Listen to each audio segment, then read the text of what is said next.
کیا یہ لوگ کہتے ہیں کہ اس پیغمبر نے قرآن اپنے دل سے بنا لیا ہے؟ کہہ دو کہ اگر میں نے دل سے بنا لیا ہے تو میرے گناہ کا وبال مجھ پر، اور جو گناہ تم کرتے ہو اس سے میں بری الذمہ ہوں۔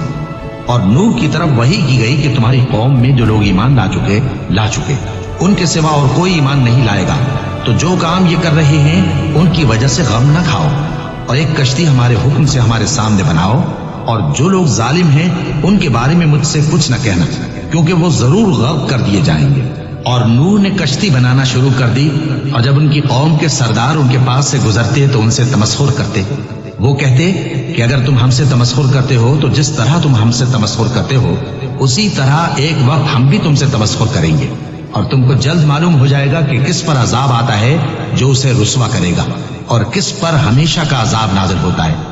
یہاں تک کہ جب ہمارا حکم آ پہنچا اور تنور جوش مارنے لگا تو ہم نے نوح کو حکم دیا کہ ہر قسم کے پالتو جانوروں میں سے جوڑا جوڑا یعنی ایک ایک نر اور ایک ایک مادہ لے لو، اور جس شخص کی نسبت حکم ہو چکا ہے کہ ہلاک ہو جائے گا اس کو چھوڑ کر اپنے گھر والوں کو اور جو ایمان لایا ہو اس کو کشتی میں سوار کر لو۔ اور ان کے ساتھ ایمان بہت ہی کم لوگ لائے تھے۔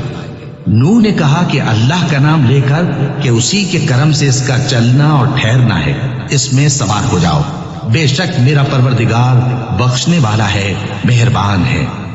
اور وہ ان کو لے کر طوفان کی لہروں میں چلنے لگے۔ لہریں کیا تھیں؟ گویا پہاڑ تھے۔ اس وقت نوح نے اپنے بیٹے کو جو کشتی سے الگ تھا پکارا کہ بیٹا ہمارے ساتھ سوار ہو جا اور کافروں میں شامل نہ ہو۔ اس نے کہا کہ میں ابھی پہاڑ سے جا لگوں گا، وہ مجھے پانی سے بچا لے گا۔ فرمایا کہ آج اللہ کے عذاب سے کوئی بچانے والا نہیں اور نہ کوئی بچ سکتا ہے مگر وہی جس پر اللہ رحم کرے۔ اتنے میں دونوں کے درمیان لہر حائل ہو گئی اور وہ ڈوب کر رہ گیا، اور حکم دیا گیا کہ اے زمین اپنا پانی نگل جا، اور اے آسمان تھم جا، اور پانی خشک ہو گیا اور کام تمام کر دیا گیا۔ اور کشتی کوہ جودی پر جا ٹھہری، اور کہہ دیا گیا کہ بے انصاف لوگوں پر لعنت۔ اور نوح نے اپنے پروردگار کو پکارا اور کہا کہ پروردگار میرا بیٹا بھی میرے گھر والوں میں ہے، تو اس کو بھی نجات دے، تیرا وعدہ سچا ہے اور تو بہترین حاکم ہے۔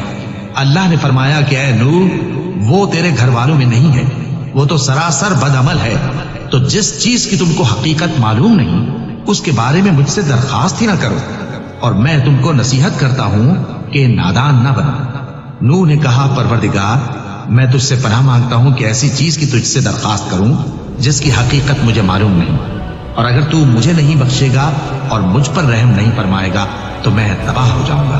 حکم ہوا کہ نوح ہماری طرف سے سلامتی اور برکتوں کے ساتھ جو تم پر اور تمہارے ساتھ کی جماعتوں پر نازل کی گئی ہیں اتر آؤ، اور کچھ اور جماعتیں ہوں گی جن کو ہم دنیا کے فوائد سے بہرہ مند کریں گے، پھر ان کو ہماری طرف سے عذاب علیم پہنچے گا۔ یہ حالات غیب کی خبروں میں سے ہیں جو ہم تمہاری طرف بھیجتے ہیں، اور اس سے پہلے نہ تم ہی ان کو جانتے تھے اور نہ تمہاری قوم ہی ان سے واقف تھی۔